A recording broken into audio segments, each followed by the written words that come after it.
Lately, I've been seeing a flood of ads for these so-called home equity agreements or home equity investments. You know, the ones that promise you quick cash up front, no interest, low credit scores, and no monthly payments. Sounds too good to be true, right? Well, spoiler alert, it is. Today, we're pulling back the curtain on these home equity agreements. We'll uncover the truth behind their slick marketing, explain how they manage to make such wonderful, misleading claims, and most importantly, share what you need to know to protect your hard earned equity as a homeowner. Trust me, it's a conversation you don't want to miss. Welcome to the Real Estate Replay. I'm Wendy Gilch, an industry outsider here to reveal the hidden practices and explain the processes that can impact your next home purchase or sale. Alongside other industry misfits, we'll call out these poor practices and equip home buyers and sellers with insights they need to protect themselves every step of the way.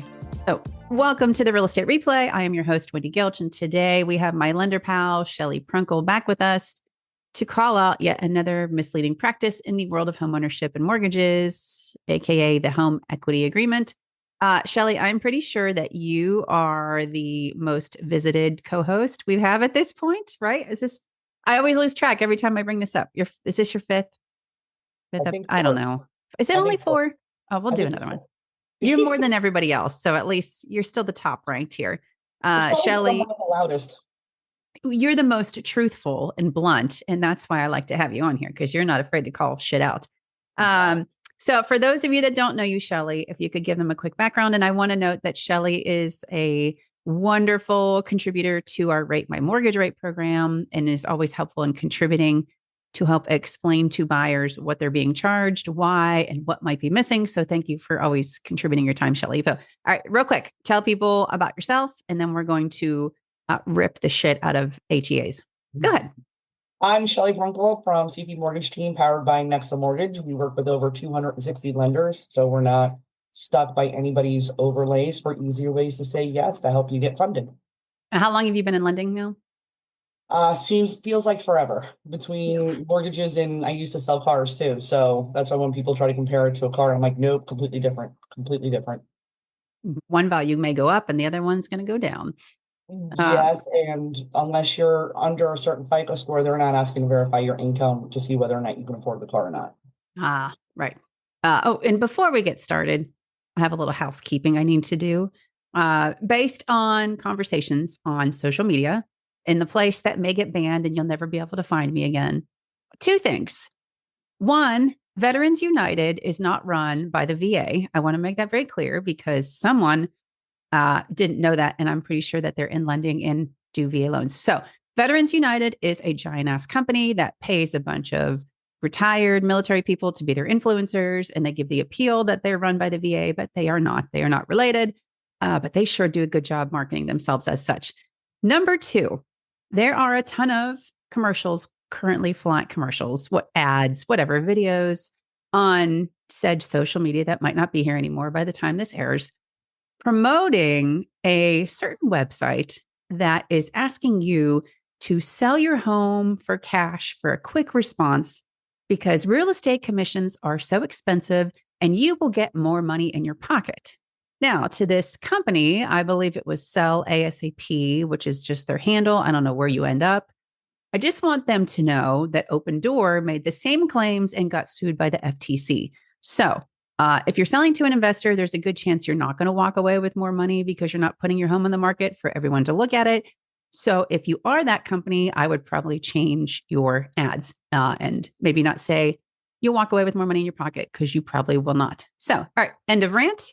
That's my housekeeping. Let's destroy home equity agreements because I am getting, thanks to the algorithm of, again, said platform, I am getting a ton of ads that sound like the following. HEA to take out $100,000 on my house, and it was one of the best decisions I ever did in my life. I redid the kitchen, I redid the bathroom, I redid the back deck. I got everything that I needed to do in that house done. And some people were saying that I was crazy for doing that, and they were like, oh my God, how are you going to pay back $100,000? Your credit needs to be at least 550 or above. If it's not that, just move on. My neighbor was asking me, how would I pay back? And I told her I didn't have monthly payments, I didn't have interest charges, I had 10 years to pay it back. I can pay it back in part, I can pay it back in full. I have the option to pay it back if or when I sell the house.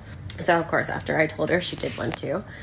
But she only took out about $120,000, but she did a lot more work in her house than I did. But it's called an HEA. It's short for Home Equity Agreement. You can even check to see how much you can get without it impacting your credit score. So if you want to try the same company that I use, the link to them is right below this. Some of the other ads we've seen say how much better they are than a HELOC, and then they have all the shiny bells and whistles that an unaware consumer could be blinded by. No interest, no monthly payments, pay it back when you want. Even a mention about a loan alternative. And most ads seem to mention that they will take lower credit scores than a normal HELOC or mortgage, any sort of mortgage option. So if you're thinking, wow, this kind of sounds like MV Realty used to advertise before they got sued to oblivion by state attorney generals, I would agree with you. I know that Shelley has not had the blessing to be served with these ads before, but right off the bat, what red flags are you getting from these lovely ads? Oh, I've seen the ads. There, I think anybody that's looking anywhere for any type of mortgage in any way, shape, or form are getting targeted for these ads. But anything that ever sounds too good to be true is automatically a red flag. Automatically a red flag. And these are no exception. I mean, they're sharing in your future equity. When I was doing some digging on them a little bit more, they underappraised the houses to begin with. Yes, I saw that. So that's what I need to add to the article we put out. So for those who don't know, these companies will promise you upfront money in exchange for a piece of your equity. A lot of them advertise they'll give you like 10% of your equity right now, but they leave out that when you do have to pay them back, the equity stake jumps up quite a bit. So that 10% turns to 20%, some take 27%. And some of the scammy ones are taking up to 70% of the equity of your home when the term is up. According to the Washington State Department of Financial Institutions, some, or probably most, of these HEAs also take a risk reduction off of the value of the home when you first take out the money. Yet when you go to pay them back, the risk reduction, they pretend like it never happened. So when your term is up, one of three things has to happen. You saved up enough money to pay them back. 2, you take out a loan to pay them back. Or 3, you sell your house. We crunched the numbers on this. And in my market, looking at how home values increase over the past 10 years versus HELOC rates, this home equity agreement would cost you 3 times what a HELOC would have. And what's worst is they say your home value, even if it actually goes down by the time you hit your payout term, they're still going to take more equity, leaving you further in the hole than when you even started. So, question number 1 for you, Shelley. These home equity agreements are not considered, quote, loans, and they don't have to follow the Truth in Lending Act. Explain what a Truth in Lending Act is. So the Truth in Lending Act is one of the biggest things that got put into place after the housing crisis in 2008. We are required within 3 days to send you out a loan estimate for any type of mortgage that you're looking to get into. Once we have the 6 pieces of information that we have to have, it has to have an APR, which is the number one reason why I will not quote interest rates on any live or any social media, period. I can't. We have to tell you the loan term. We have to tell you the loan cost. We have to tell you your rights, including the right of rescission, because when you're doing any type of refinance, this doesn't apply on investment properties. But if you're refinancing a primary home, you have up to 3 days after closing to change your mind and unroll everything. On a primary purchase, you do not have that option. And when you do an investment refinance, you do not have the 3-day right of rescission. That is the only place where the 3-day right of rescission is a primary residence on a refinance. We have to tell you the number of payments, the monthly payment that's due, and the total amount of fees and everything else. If there's any prepaid fees, which there isn't going to be on a primary residence, we have to tell you about that. But because these things don't qualify for this, they might have a prepaid penalty. So let's compare that to a HELOC, because all of these ads target HELOCs, so a home equity line of credit. So real quickly, explain to me what the HELOC is, because in all of my number crunching, it's a hell of a lot cheaper than if you were to do this. So what's a HELOC and what rules would you have to follow for the Truth in Lending Act if you were to talk to someone about a HELOC or to advertise a HELOC? So a HELOC works the same way like a credit card against your home. So it's a home equity line of credit.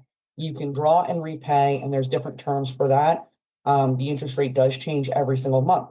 They are harder to get, which is why these things are targeting people who think that they want a HELOC, because you have to have a higher FICO score and you have to have a lower debt to income ratio in order to get qualified for a home equity line of credit. Because again, second lien position, credit card against the house, more risk for the lender. So the HELOCs have the same rules to a large degree as far as disclosures, as far as fees, as far as prepaid penalties and any fees for withdrawals and things of that nature as any other loan type. So you're still getting all the details and everything that you need to have spelled out in full details in 31 to 56 pages in a lot of cases. And in these, it's a blinding ad just promising you a bunch of money up front and leaving out the fact that you're going to owe a crap ton of money most likely at the end. And actually the terms even change. So some of them advertise if you pay back within 1 to 3 years, I think it goes from 10% to like 15. And then if you pay back in 3 to 4 years, it's 17% equity. And then up to 10 years, it was 20% equity if you took out 10%. But most of them, when I play around with their calculators, if you're taking out the whole 10-year term, you're essentially doubling the amount of equity that the company gets to walk away with when your term is up, if you go the whole 10 years. So from what I was reading on the ones that have nothing to do with down payment, which we'll get to that. Number one, they're anywhere from 10 to 30 years from what I saw. Number two, a lot of the complaints were 6 and 9 months after they closed on these things, they were forced to sign new additional paperwork because the terms had changed. So it's not the same terms as what you originally agreed to. You have at a later point in time. And because they're not regulated like everything else, there's nothing to stop them from doing these things until somebody goes and files a lawsuit.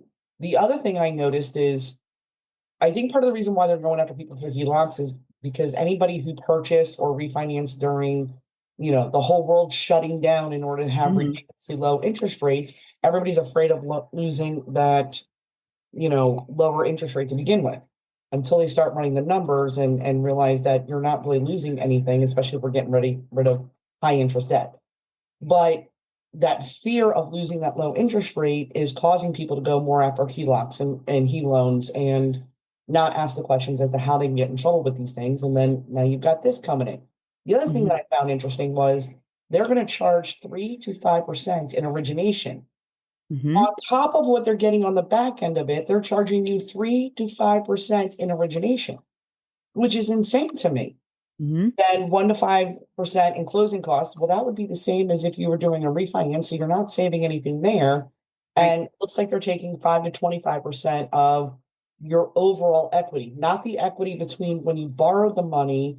Everything. Closing out, it's your entire property equity. Yep. Everything. And it's insane. Some of them, it went up to like 70%. There's actually a lawsuit with a lady in which they were trying to get 70% of her equity off of her. And it's worth, mentioning there are a few states that are trying to like put a clamp on these because they seem to just becoming more popular, not necessarily from consumer usage, but because there's really only 3 ways in the real estate industry for these companies to take money off of consumers and make money. And that's commissions, that's your loan, or it's going to be working with your equity. So there's really not a ton of spaces. So everyone's trying to be real creative and make a crap ton of money off consumers off of the same 3 pots, right? And so if one does it, then more pop up. So there's a ton of these going on. And in California, they're the only ones that are like the closest to requiring more disclosures. I know Texas, Colorado, New York is working on stuff. There are a couple lawsuits out there, but one state, Washington, I think you sent me this, did a whole report on it in which currently there are 2,466 of these HEAs in, I think it was a 3 metro area. And only 456 have actually gone through and termed. So they also said in their report of the 456 that were termed, some of these people were just using it as a bridge loan to buy their next home. So they termed out early. So, which is, I'm sure there's a shit ton of penalty fees for that. So the problem is like, they're watching these, but majority of these loans haven't even termed to see what the outcome is going to be for a lot of consumers, because we're talking about it, especially in the areas that Washington pulled, which counties, like the home increase of value has been astronomical. So it's going to be fascinating to see what they end up with when this report comes to like full fruition. But I do wish, not that they're listening, but you Washington Department of Financial Institutions, I wish you would have done median instead of average, so we could see like what the most common number is, because I think those people that cashed out early kind of skew what an average could be. But go ahead. I always like average better than median in the first place, but Do there's you? two. Yes, because when they talk about median home price, it scares the bejeebers out of people because they don't understand how median works versus average. So average gives you a more detailed look at things. Yeah, but when it comes to the payouts, I think it's skewed because they were talking about how a lot of these people were using it as a bridge loan to buy another home and then sell their home. So like those people aren't really how these ads are targeting. These ads are targeting people to take out money to redo your kitchen, to do this, to do that, and to not pay it back for a long time. So I don't think we really have a good idea of how harmful these could be. Maybe we'll find out in what the next 5 years. So They the just two things that strike me on this though is that the companies that started this in general, from what I can see, are the same companies that are putting out news reports that the average American is not going to be able to own a home anymore. So at the same time that they're investing in all this on the back end, they're making sure that they're investing in everybody's equity. Mhm. Same time that they're telling everybody that there's going to be a crash, there's going to, they're going after people's equity. And there was a report done in August of 2024, data from ICE Mortgage, $17.6 trillion in equity in the average American home. $17.6 trillion. 11.5 trillion is actually tappable. And I Right. get people all the time who are just like, I can't refinance because I have this interest rate. When I run the numbers for them, even though the interest rate's doubling, because I'm paying off all their credit cards. Don't ever put a car in your mortgage. Don't ever do that. But because I'm paying off all these credit cards, they wind up saving anywhere between $300 to $2,500 a month, even though their mortgage interest rate's doubling. Right. But people are just like, oh, I don't have to make a payment. I don't have to anything. And I get to save all this money and I don't have to pay the cost to refinance. Dude, they're charging you a hell of a lot more than a cash out refinance or Mhm. a HELOC or a HE loan all day It's like long, these every day. it's like those it's the intangible. And I've noticed that, I have to cough. That intangible marketing to people, right? Like you're not, it's almost like how commissions operated for so long on the buy side. Like you're not really like pulling the money out of your wallet, right? It's coming out, but you're not really writing a check for that specific commission, or you're not really writing, in this case, if you had to sit there and write out a check for $63,000 because you borrowed $17,000, I think you would think differently, right? But because it's like that money that you're never really touching, I feel like they market things so well to make it sound like it's so easy and it's a no-brainer. But then you're like ready to term out, and now you have to sell your home. You have to take out another loan. Or when you do sell your home and you pay these people off, you're left with so much less equity to buy another home, to do something with it, because it sounded like a good idea 10 years ago. And it's not clear. A lot of them are not clear on how much this is really going to cost you. These are the payday loans of equity. Mm-hmm. That is all that they are, is the payday loans of equity. Because a lot of people who do payday loans, they're in a tight bind, they're in a situation, they need to get their funds before they're supposed to get them, and they're trying to get them the best way they possibly can. A lot of times it's people who don't like having credit cards and they pay cash for their cars and they don't like utilizing credit. And so if they do own a home, whether it's something that they inherited or what have you, they're just like, oh, well, I can qualify for this, even though I can't qualify for that.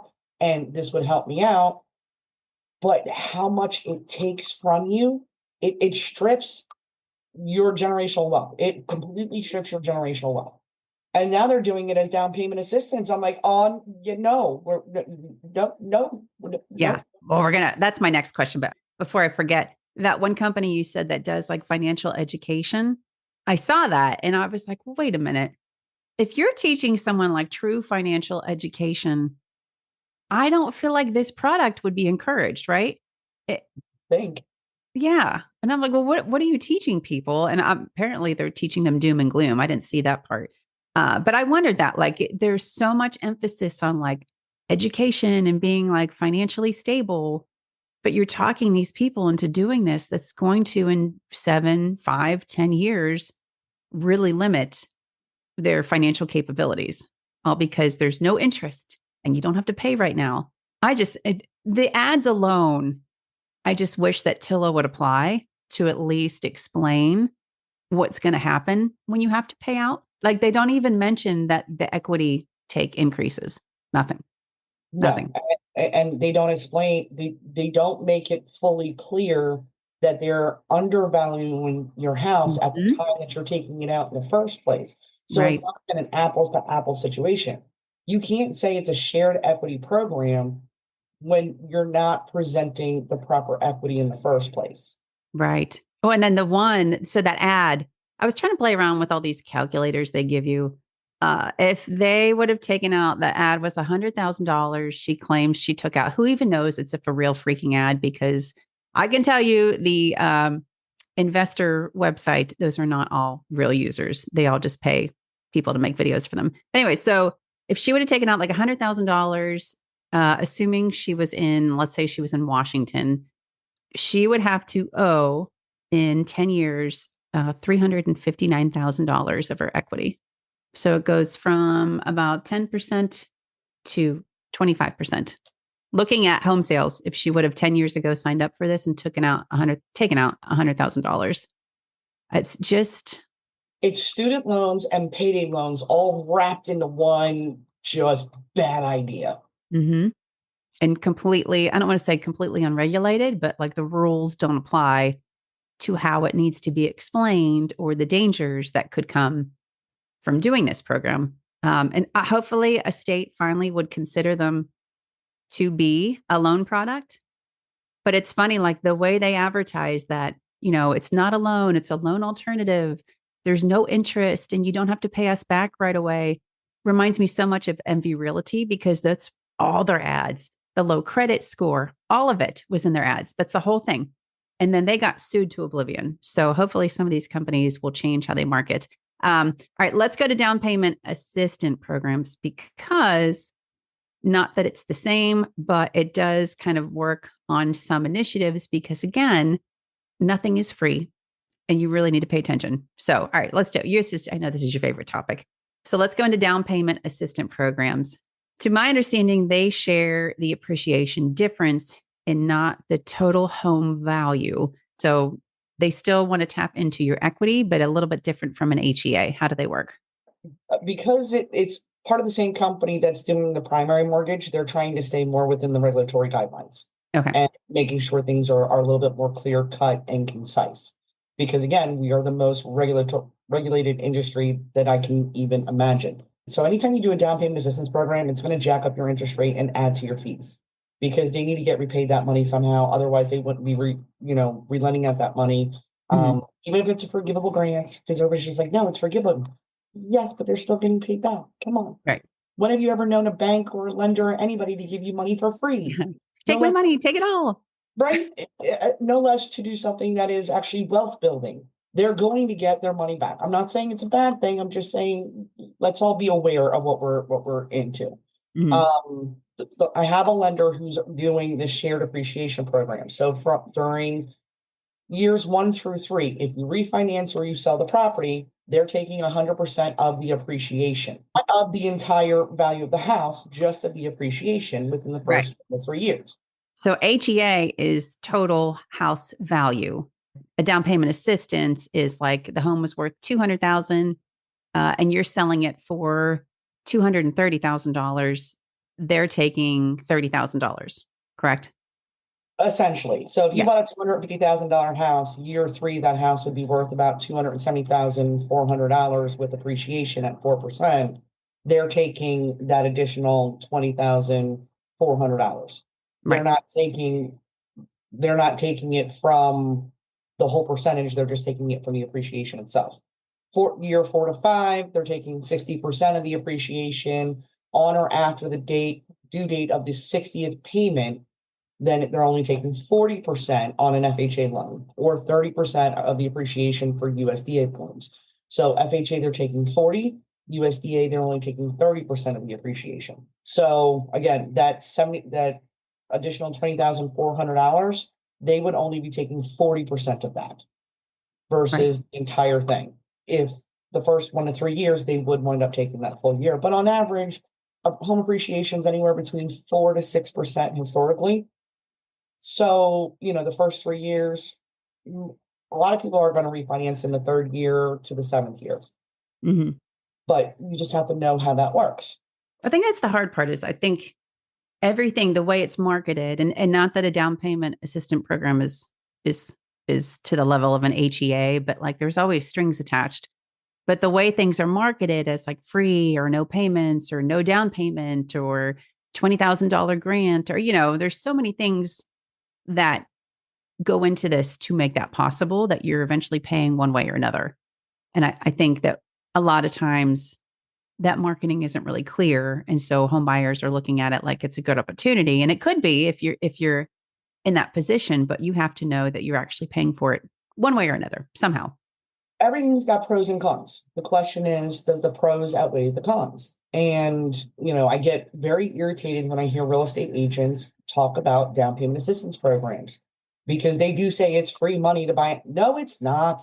Can we stop? If agents get regulated, I really hope they're not allowed to talk about loans. I just hope that they're not allowed to talk about loans because they don't understand them, and that's fine. So stop talking about them. What's funny is there's someone on Twitter that keeps screenshotting people from like a year ago or 2 years ago. And they're like, oh, in 2024, rates will be at 3%, hold and wait, or, oh, rates are going to skyrocket. And it's like, and they're like, no, that didn't happen. Well, that didn't happen. Like, please go to a verified smart lender. You can go on our Rate My Rate. Oh, you can see the lenders that actually consistently comment in there who you can message and talk to them. Get someone that has years of experience as a lender to ask questions and do not take advice from someone who is not a lender. And find a loan officer who's nosy and state licensed, because I find that the nosier the loan officer in general, just in life, the more they look for solutions, the more they look for ways that, so that that the pros and the cons of what it is that you're doing. I get so many people all the time who tell me, they only put me in this loan. Why?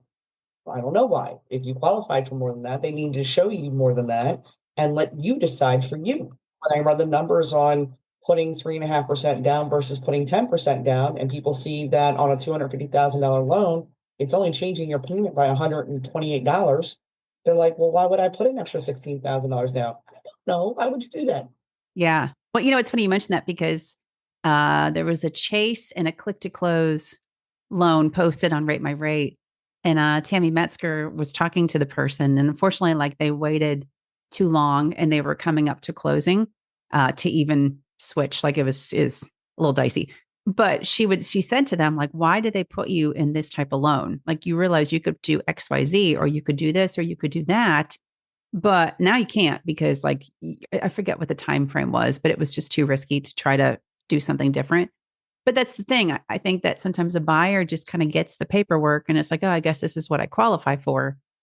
But you're right. Need someone that's going to like explain to you, here's your options. We could do it this way. We could do it this way, because it's not a one size fits all. And there's so many strategies, I'm sure, from a lender perspective of how to slice this. Yeah, it's all puzzle pieces. And you know what? Before I ever go hitting any down payment assistance program, the first thing I want to see is, can I find lender credit? Is your agent willing to negotiate for seller concessions? Because those two things will do significantly more for you than a down payment assistance program. Mm-hmm. And, are you always going to get the full seller concessions that you can get on any loan type? No. But do I constantly get agents that go, nobody's getting seller concessions in this market? Yes, they are. You just don't know how to negotiate. I try not to spend every freaking podcast talking about real estate agents, but just to clarify, the way that things are changing, right? And how commission is being negotiated kind of within the offer now. And especially now that the Supreme Court told the DOJ they can further investigate the National Association of Realtors for shared commission, you really want to find a real estate agent who understands how to negotiate your commission within your offer with concessions, or, I know there's some states that do things a little bit differently, but you really need to know someone who understands kind of this new approach and that also knows to work with your lender to explain to them what kind of strategy you're doing instead of like blindsiding your lender later, like, oh, we're actually going to do concessions and we need to pay this and we need to pay that. And like just someone that's kind of on a team that is able to really pay attention and negotiate and explain to you, because I don't think I shouldn't say a lot. I would say half of real estate agents don't really get that right now. So a bunch of us actually, not just me, but I've been saying this for a couple of years, the tide is about to start turning to where clients are going to be reaching out to loan officers before they ever reach out to an agent. Mm-hmm. And they should. I mean, shit, like I think someone should call you a year before they're ready to buy to understand where their credit score is, not their karma credit score, but their FICO score, right? Yeah, like myfico.com. Yes. Go there instead, please. Do not go to Experian because it's not going to be correct. But like meet with a lender and be like, I want to buy in a year. Where do I need to be? Like, and again, what are my options? Like, what does this look like if I do this and this and this? Give me a number I need to be at that we can be comfortable with living, and let me spend a year increasing my credit score and putting some money away because closing costs are not cheap, and like be prepared. And you're right. It's going to be so interesting because right now people are going to a real estate agent and then sometimes Rocket Mortgage being pushed to a partner lender. And that might change. Right. And that's exciting. I think. It's been shifting for a while. It's now picking up steam. It's completely picking up steam. But look, both real estate agents and loan officers, we have lovely humans, I say facetiously, in both jobs, right? Right. Neither one of us, when we take our test and get our licenses, are really taught anything about our job. It's each individual person. The problem is that everybody at this point in time, they don't want to go out and talk to people to find out. They need somebody to tell them what direction. It costs you nothing to speak to a loan officer. It costs you nothing to speak to 7 of us. Nothing at all does it cost you any money. And real estate agents have their people that they're used to working with and that they like working with. And there's nothing wrong with that, except for when they don't give you at least 3 referrals. I don't expect any agent just to refer me directly. And I don't expect any agent thinks that I'm just going to refer them directly. But you do, the moment you think you might want to buy a house is the moment you need to contact a loan officer and find out what your options are and what directions you need to go in. Whether I've had people reach out to me just like, I'm thinking about buying next year. And I'm like, hey, I'm looking at everything. You're ready to go now. Why do you want to wait till next year? And they'll be like, I can go now. I'm like, yeah. And they had no idea. I have other people who think that they are ready to go right now. Oh, well, Credit Karma said I have a 720 FICO score. Yeah, no, you have a 438. We need to do some work. There's just so much information that you need to have, and there's no easy way to get it, which is why I like, the platform that might be going away, because it's the easiest way to reach out to more people and get the information out there, because you can't even Google it. That's the worst part, because the web crawlers just reach out for the most common advertised information. Right. Wait, what website's going away? TikTok. Oh yeah. I'm sorry. I thought you were talking about like Zillow or something. And I was like, well, shit, what did I miss? I mean, I have some theories on some future lawsuits that maybe they would have to be involved in, but yeah. Shit, I need to find a place to put all my videos. I have not done anything. I hate Instagram. I don't like Facebook. Huh? I'm going to Red Note. What's Red Note? Red Note is the Chinese TikTok. Oh, So now it's been pushed to the #1 download. It's very much like TikTok because I refused to put more into Meta, yeah. given the fact Yeah. that they partially pushed for all of this. Did But you see his stupid speech about like he needs to be more masculine and so that all these rich I missed people that. all these rich people are just losing their goddamn minds. I don't understand. Like, and the rest of us are just living, like we're functioning, we're paying our bills, and we're just surviving. And then all these rich people, I feel like, are just making decisions and making things better for them. Yeah, okay. I need to look at Red Note. Might as well just give the Chinese all my information. They already have it on TikTok. I'll But find somewhere. I just like it's like the only place where I don't have to put on a ton of makeup or do my hair or care to put out some relevant information. Although I told you my views, I have these copycat profiles who get more views than I do, and I can't figure out why. But whatever. I'll just need to hire someone because I can't manage all this. Shit, we are you way off. can. Yeah, we're all off topic. Damn it. We are. All right. We should Back only have- to You need to do like a whole reel of outtakes of all the times that we all went off topic. I know. Oh, there's so many. Or like I even say to myself, like, I'm not going to swear. And I always swear, like within the first 2 minutes, I drop an F-bomb or something because I just can't. It's the industry. The industry is making me a little delusional and swearing too much. So just to recap, HEAs could cost you double the amount of equity that they claim they're going to pay you. Huh? It can cost you everything. Yeah. Your house. Take out another loan. Yeah. Everything.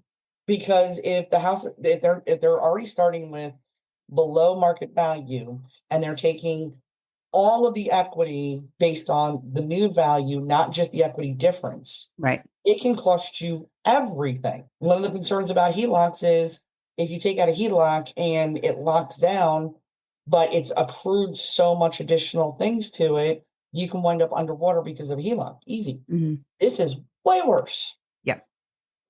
You're taking out another loan, but if your credit's bad and you can't get a loan, you have to sell your home. I mean, there's no way around it. How else are you going to pay them back? Well, for that, yes. But Yeah. You can do a cash out refinance at a 580 FICO score on an FHA loan. You can, if you're a veteran, there are lenders out there, depending upon the circumstances. And sometimes we just need to tweak a couple things in order to get you in the right FICO score. But essentially, you're taking out another loan to pay off what wasn't a loan that didn't have interest and didn't have monthly payments. But surprise, surprise. Oh, well, thank you for this. If anybody wants to find you, I will always, link your profile. I'm going to link the Washington State report. I'll link the report from Selling Later too, after I add that they deduct a risk fee, because I don't think that was in there, and that's an important thing to add. Have a story or a question you want to share? Hit us up at therealestatereplay.com.